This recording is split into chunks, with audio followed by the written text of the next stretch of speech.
Hey there, I'm Brad from 4playernetwork.com. Thank you for supporting, and this is my top 5 franchises that I think could probably work as a Metroidvania.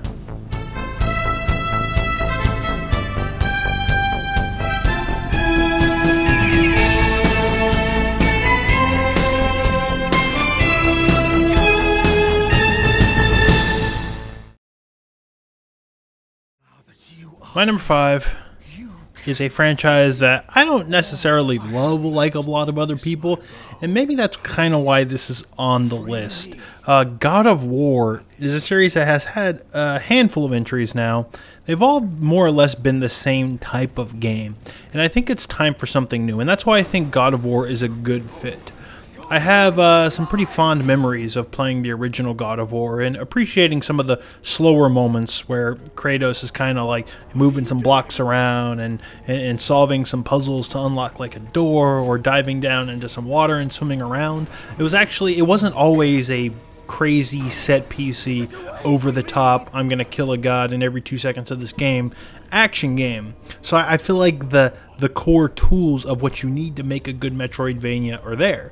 And because I don't think this series is going to survive as like this huge big budget set PC things, I think people have already gotten a little tired of it, honestly, since 3 and Ascension, and maybe the second one on PSP. I think people are ready for something new, and I think this is a good fit. Give me kind of an open-ended God of War game where, you know, maybe it's not Greek mythology, but maybe it's some other mythology where I'm getting certain powers and abilities from various gods and whatnot, and that I can use those tools to get to different parts of the world, or unlock secrets in other parts of the world. And I just think it's a good series for this. Not my favorite series, but this is sort of my tip for this series. This is how I think it could stay relevant, and, you know, maybe we can all enjoy God of War again.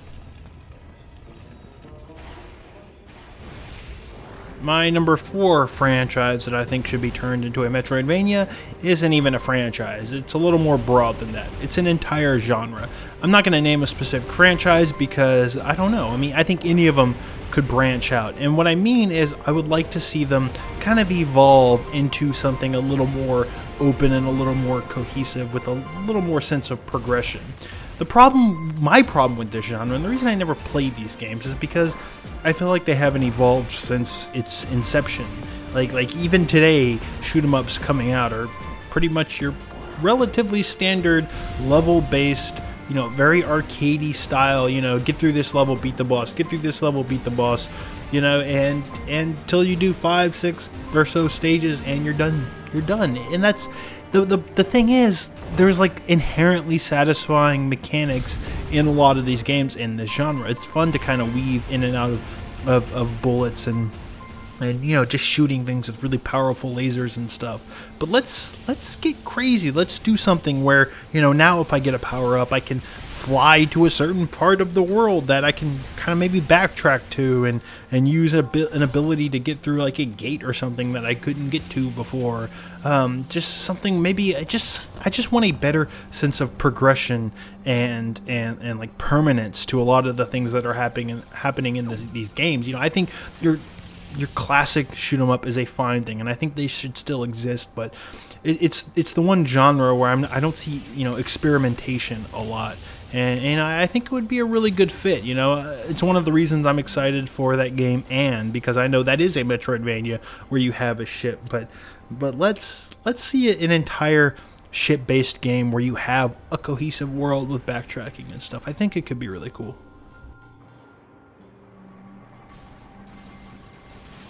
My number 3 franchise that I would love to see turned into a Metroidvania is Beautiful Joe. Now, when I thought of this topic, I started to think of, well, let's think of some of my favorite games, some of my favorite designers. Who hasn't made a Metroidvania? And I started to think about Hideki Kamiya and all of his games, and which one would be the best fit for, you know, a game that has, you know, power-ups and progression and backtracking and secrets and unlocking stuff with your powers.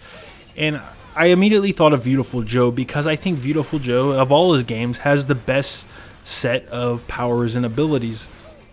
You know, Joe can, you know, slow down time. He can fast forward time. You know, he can but the cool part of his abilities is the way they, you know, can manipulate not just combat but also the environment. There's actually a surprising amount of puzzle solving and platforming challenges already in Beautiful Joe that revolve around his powers.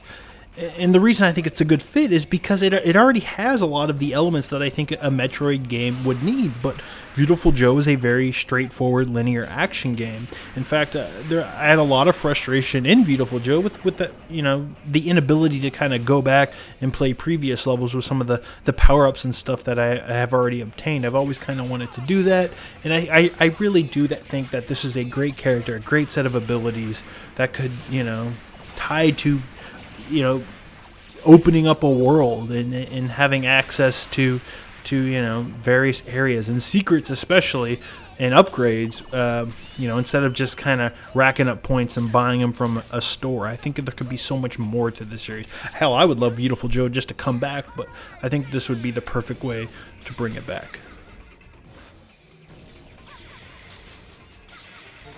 My number 2 franchise that I would like to see turned into a Metroidvania, I've kind of talked about this one for years, just because it seems so goddamn obvious. And the funny part is I came up with this idea right before I saw this video of Mario Maker. And yes, it's Mario. I saw someone actually try to make a Metroidvania level using Mario Maker, and it was actually pretty creative, and he did a really good job. The problem is it had a timer, you can't put checkpoints in the game, so it's not going to work as much as I would like, but he had the right idea. The reason Mario would work perfectly for this, one, Nintendo already makes Metroid games and Zelda games, which are kind of both Metroidvanias if you really think about it.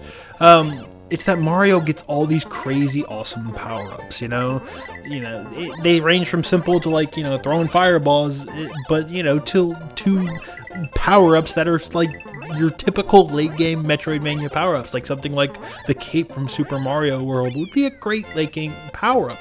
He just has all these great power-ups, but they're always temporary. You take a hit, they go away, and it's always a bummer. You could easily design a world around these mechanics, you know, just a big cohesive world. Nintendo's done it. They've just never done it with this franchise, and it would be so great. It would be a great way to bring back side-scrolling Mario and excite people, you know. People, you know, they played these new Super Mario games and they were like, I guess they're alright, they're competent, the level design's tight, but I'm just a little over it.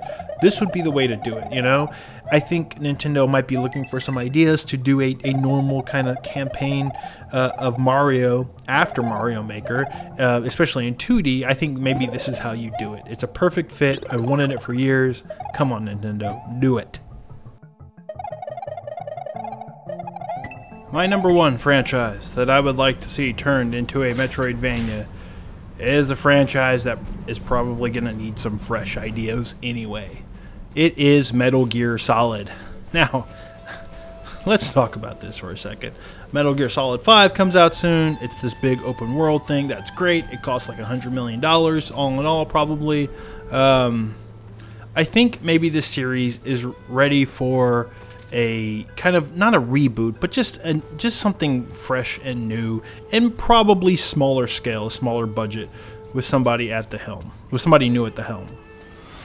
So, and my favorite Metal Gear Solid game is Metal Gear Solid 1, and if I think back to Metal Gear Solid 1, it does have a kind of elements of Metroidvania in it, a lot more so than some of the later games in the series that are a lot more linear and just crazier. Metal Gear Solid 1, you were kind of contained to a relatively small area that you did a lot of backtracking in, and you would get a lot of really cool gadgets and stuff that would kind of unlock and open up different parts of the area, but you know, it was usually pretty linear, like in a sense that you would get the C4 to blow up the wall, you know, behind you know, the Revolver Ocelot fight or whatnot, and that would be the only real time you would use it outside of combat to get into an area to progress the game. So it already has a lot of the really cool things you need to do in a Metroidvania. It has like it has the potential, you know, just pare it down a little bit. You know, maybe even go back to making like an isometric Metal Gear game. Don't do it in like a like an old school Metal Gear sense, but maybe like a Metal Gear Solid 1 camera angle, you know, kind of shrink it down a little bit and make it like a more densely packed area filled with more secrets and more uses of certain gadgets to open different areas and secrets, you know. Maybe there can be a bunch of different walls that you could try to find to bomb with the C4, and maybe you need a certain tool to see those walls. You know, a lot of this stuff is already kind of baked in there. They just need to kind of redesign how they rethink how they design and put together one of these worlds. I just think it's so perfect.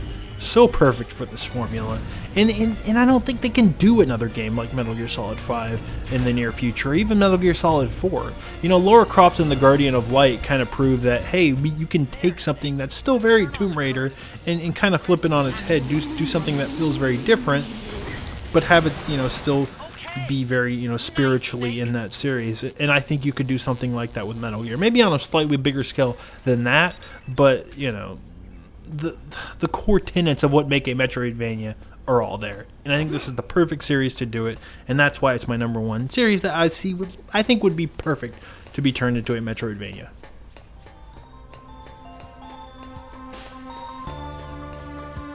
And that's going to do it for my top 5 franchises that I think would work as Metroidvanias. Thanks for supporting. If you are watching this and this is your first top 5, we are going to be doing a new thing where we release one top 5 to the public every month and one top 5 just to our supporters. If you would like to watch the top 5 video that I just recorded, which is my top 5 favorite intro music videos, you could support us over on Twitch or Patreon. The details are below in the description. Anyways, thanks for watching.